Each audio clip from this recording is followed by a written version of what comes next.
Շնորհակալություն, մեծարգո վարչապետ, հարգելի կառավարություն, վերջին շրջանում Վայոց-Ձորի մարզպետի հետ մեր շրջայցերում բազմաթիվ հարցեր են հնչեցվում քաղաքացիների կողմից, մասնավորապես ամենաշատ հնչեցվող հարցը ներկայումս իրենց բնակելի տների կարգավիճակի խնդիրն է։ Բացարձակ մեծամասնությամբ այդ տները չունեն վկայականներ, չունեն կարգավիճակ եւ դրանք կառուցվել են մինչեւ Հայաստանի Հանրապետության անկախացումը։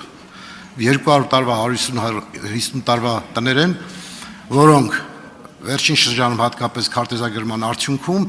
լուրջ շեղումներ են ունեցել, 150 մետր մինչև 300 մետր շեղումներ են ունեցել եւ քաղաքացիները դժվարություն ունեն քարտեզագրման, վճարումների,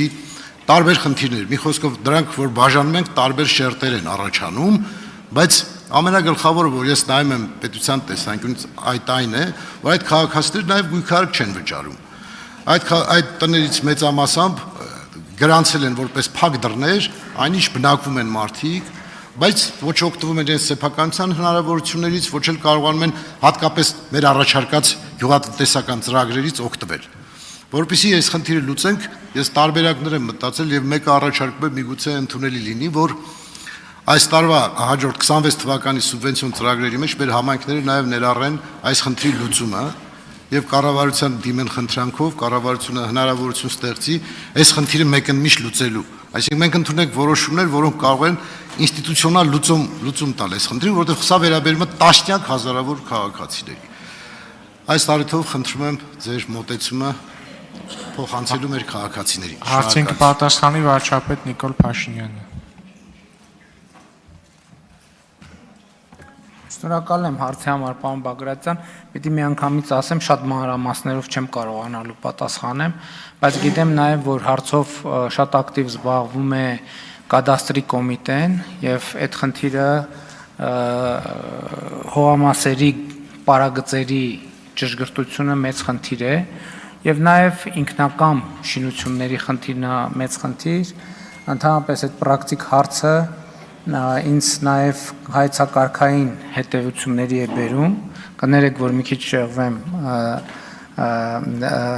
ձեր հարցից, իրական Հայաստանի գաղափարախոսության մասին տարբեր առիթներով քննարկումներում ասում եմ, որ Հայաստանի Հանրապետության բնակելի տների մեծ մասը կառուցվել է առանց նախագծի եւ իրական Հայաստանի գաղափարախոսության նրբություններից մեկը այն է, այն գիտակցումն է, որ ոնց որ թե մենք երկիրը նույնպես ոնց որ մեր երկրի տների մեծ մասը կառուցել ենք առանց նախագծի եւ ժամանակն է, որ մենք ունենանք նախագիծ եւ երկրի կառուցումը եւ շինարարությունը իրականացնենք համաձայն ընթացակարգերով անցած եւ համաձայնեցված նախագծի։ Իսկ ձեր ասած պրոբլեմ է, ձեր առաջարկն էլ, եթե հատկապես կարելի է խնդրել ձեզ, որ գրավոր ձևակերպեք ինչ նկատի ունեք եւ հղեք ավելի ինստիտուցիոնալ քննարկելու հնարավորություն կունենա, թե ինչ նկատի ունեք, որ սահմանագծերը սեփականության հանդիսացող հողերի կադաստրը զբաղվում է ուղումով, դա ես գիտեմ։ Այն երկրորդ հարցը ինչ նկատի ունեք սուբվենցիան ինչ բովանդակություն ունենա, շնորհակալ կլինենք, եթե ձևակերպեք։ Արձագանք չկա, շնորհակալություն։